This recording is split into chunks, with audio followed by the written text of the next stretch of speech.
একটা interim government আমরা form করব এবং ইন্টারিম গভর্নমেন্টের মাধ্যমে দেশের সমস্ত কার্যকলাপ চলবে।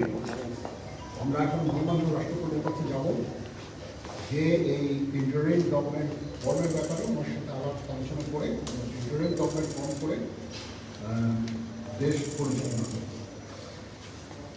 আমি আপনাদের কথা দিচ্ছি, সমস্ত হত্যা, সমস্ত অন্যায় বিচার আমরা করব। আপনারা সেনাবাহিনীর প্রতি আস্থা রাখেন, সশস্ত্র বাহিনীর প্রতি আস্থা রাখেন। আমি সমস্ত দায়িত্ব দিচ্ছি, আপনাদের জানমাল এবং আপনাদেরকে আমি কথা দিচ্ছি যে আপনারা আশাহত হবেন। ইনশাআল্লাহ আপনাদের যত দাবি আছে সেই দাবিগুলো আমরা পূরণ করব এবং দেশে একটা শান্তি শৃঙ্খলা ফিরিয়ে নিয়ে আসব। আপনারা আমার সাথে সহযোগিতা করেন, দয়া করে আর এই ভাঙচুর, হত্যা, মারামারি, সংঘর্ষ এগুলো থেকে বিরত হন। আমি নিশ্চিত যে আপনারা যদি আমার কথা মতো চলেন, আমাদের সাথে যদি একসাথে যদি কাজ করি আমরা নিঃসন্দেহে আমরা একটা সুন্দর পরিণতির দিকে আমরা অগ্রসর হতে পারছি।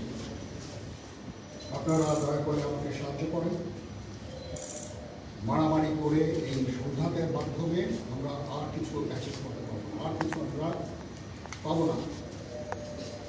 সুতরাং দয়া করে আপনারা সমস্ত ধ্বংসযজ্ঞ, সমস্ত অরাজকতা, সমস্ত সংঘর্ষ থেকে বিরত হন এবং ইনশাআল্লাহ আমরা সবাই মিলে একটা সুন্দর ভবিষ্যতের দিকে আমরা অগ্রসর হব।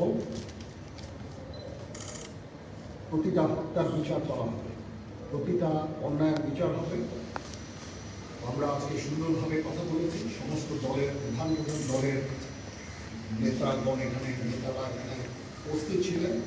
আমি ওনাদের ইনভাইট করেছিলাম এখানে, ওনারা ভেরি নাইস অফ দেম যে ওনারা এসেছেন। আমরা একটা সুন্দর আলোচনা করেছি এবং এই আলোচনাটা ফলপ্রসূ হবে বলে আমি মনে করছি এবং আমরা একটা সুন্দর একটা ইন্টারিম গভর্নমেন্ট ফর্ম করে আমরা দেশ পরিচালনা করব। মাননীয় প্রধানমন্ত্রীও পদত্যাগ করেছেন এবং এখন একটা ইন্টারিম গভর্নমেন্ট ফর্ম করে পরিচালনা করব।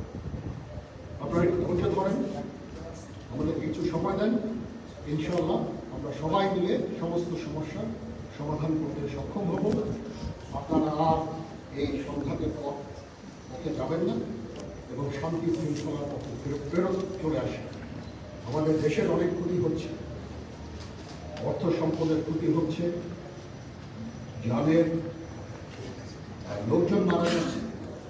তো এগুলো থেকে আপনারা বিরত হন এবং আমাদের সাহায্য করেন। আমি সমস্ত দায়িত্ব নিচ্ছি, আপনারা আমাকে সাহায্য করেন। সবাইকে ধন্যবাদ। আল্লাহ হাফেজ।